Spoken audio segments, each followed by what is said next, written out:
This is Christy Fulk with Create with Christy. I'm an independent Stampin' Up! Demonstrator, and I'm here to share with you this really quick and easy card with the Daisy Lane and the Birch stamp sets. I love that Birch background with this set. I just think it's so pretty. And we did this at my camp last night, and everybody seemed to like it a lot. So I hope you do too. Okay, I'm going to show you the stamp set quick. This is Daisy Lane. The images are really neat in this. There's so many things in your catalog that I want. I'm so glad I got this one. This is a really neat set, and you can bundle it with the medium daisy punch. So if you bundle these together, you'll get 10% off. So it's a really good deal. And I'm also using the daisy punch. This is, I'm so glad we've got two sizes now. I'm having a lot of fun with this set. So this one you can buy separately, and then these you can bundle. You can also buy them separately, but the best deal is getting them as the bundle for 10% off. Okay, and now I want to show you the Birch stamp set too. It's just one big background. Looking at this, it doesn't look like much, but as you saw in the card, it really is a neat effect.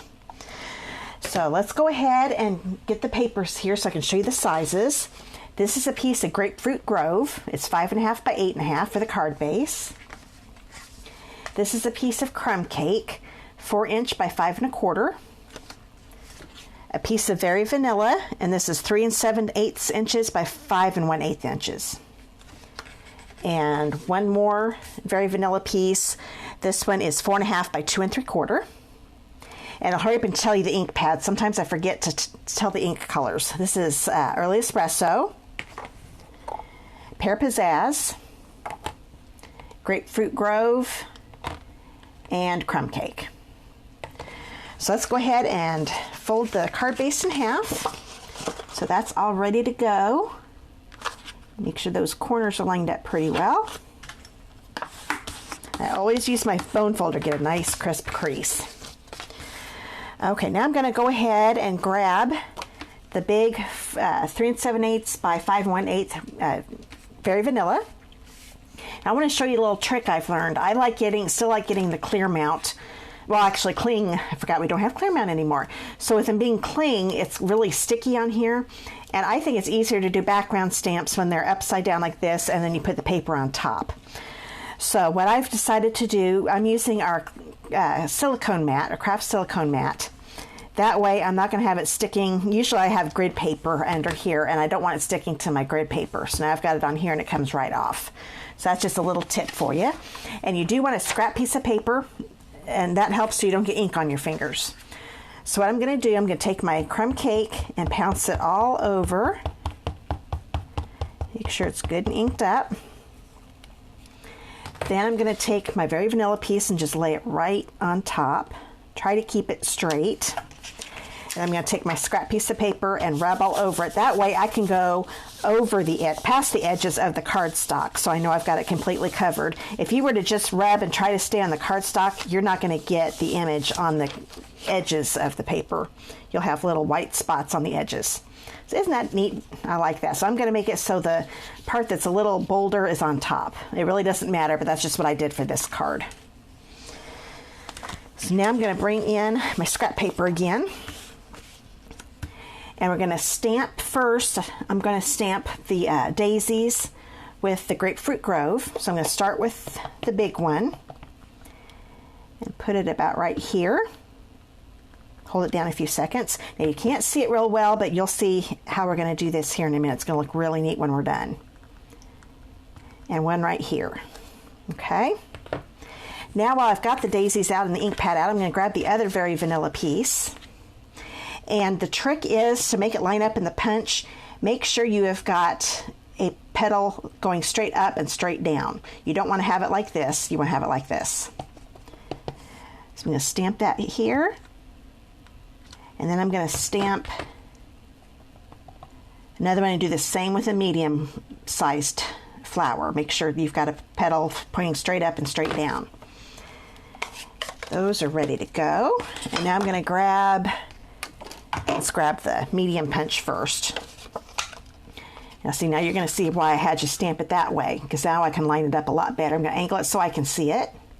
And I'll put it back in the screen for you. So got that all lined up. Punch it out.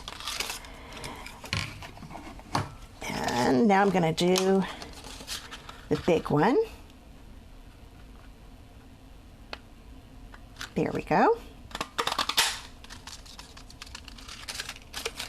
Now to get it ready, sometimes if you ever have a hard time, because these little things like to get caught in all the little petals, I just rip it out and it eventually comes out. If you ever have that problem, sometimes you even have to pull a little bit out of here, but just because there's so many little points here, sometimes it gets stuck. That's how you remedy that. Okay, now I'm going to take my bone folder and I'm going to curl all these petals. Do it gently because they are kind of thin. You don't want to rip them.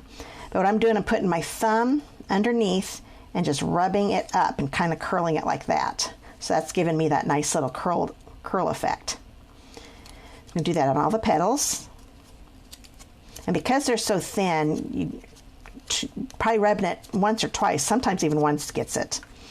So that one's all up, so now we'll do the medium one. Now this one you definitely want to be careful with because these are a lot smaller. You can actually do a couple at the same time. Okay, those are ready to go.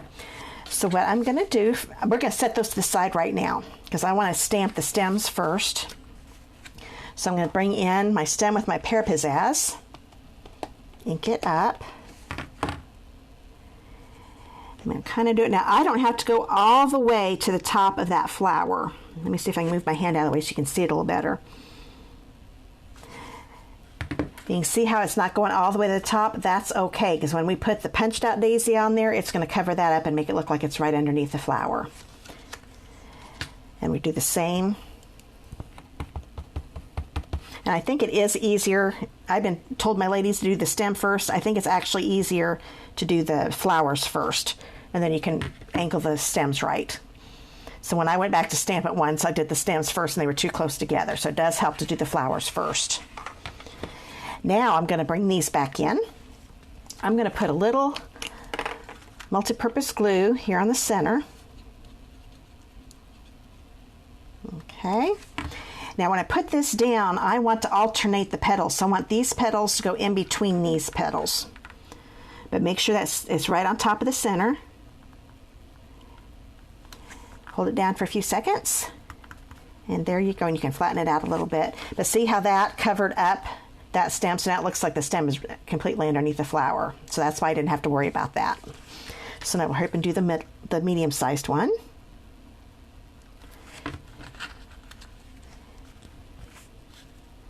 Make sure you've got the centers together and the petals alternated again. Down for a few seconds. There we go. See, now you can see the flowers even better. But I love that birch background. I think it's so cool. So I'm going to go ahead first and stamp my smile. This is with Early Espresso. My smile stamp and put it here on the bottom. I want to do that before I start stamping my leaves because I don't want to run out of room for my greeting. Now I'm going to bring in the pear pizzazz again and bring in this big fern leaf. I love this leaf. Now we could have left it like that, but I thought it needed some more filled in here with the stems. I thought it looked kind of naked. So I'm going to kind of put one up here, and you're going to be going over your stems. You're okay. And I definitely want one here in the middle. Like that. And we'll put a partial one down here, just making sure I don't go over my smile. And see, I think that just really sets it off, adding a little more leaves to it. Now we're just going to put this puppy together. So we're going to put this in the center of the crumb cake. So since I've already got this out, we'll go ahead and just use the liquid glue. Get along the edges, make sure you get it in the corner. And I have learned if you hold it up, you end up not putting too much glue. Sometimes when you have your paper down on the cardstock, you end up squeezing your glue out more, and you end up getting way too much on it, and it comes out the sides. So if you hold it up, you're not pushing this down too hard on the cardstock, and you've got a little more control. So hurry up and do that again. Got a little ink on the back of there, but I'm hiding. I want to make sure that was going to be on the bottom, so nobody will know except you that are watching the video. Whoever I give this card to will never know the difference. Then kind of put this, so if anybody needs a smile, if they're having a bad day, I think that greeting's perfect. It reminds them to smile, and it just makes you feel better. Okay, now we could stop there, but I wanted to have a little bling. So I'm going to bring in the gold faceted gems. And my take your pick tool, I'm going to take the largest one and put it on the center of the big flower. And then I'll do a medium-sized one for the medium flower. Oops, it's kind of moving on me. There we go. There, much better. Got to have a little bling. So I hope you enjoyed this. I love this Daisy Lane bundle. It's one of my favorites. It's a lot of fun. And I love how it coordinates with our other Daisy stamp set that we had last year. So I hope you enjoyed the card. If you want to know whenever I do videos, make sure you subscribe to my YouTube channel. That way you'll be notified when my videos come up. And you can also follow me on my Create with Christy blog and my Facebook page and my Instagram account that I just started up again. I kind of neglected that, so I'm starting to post on that again. So you can get all the links below in the description of the video. And if you want to earn a $50 shopping spree on me, you can find out how to do that. Click on the Doily Rewards link below, and you want to use the host code that's in my signature at the bottom. So I hope you have a great day. Talk to you soon. Bye.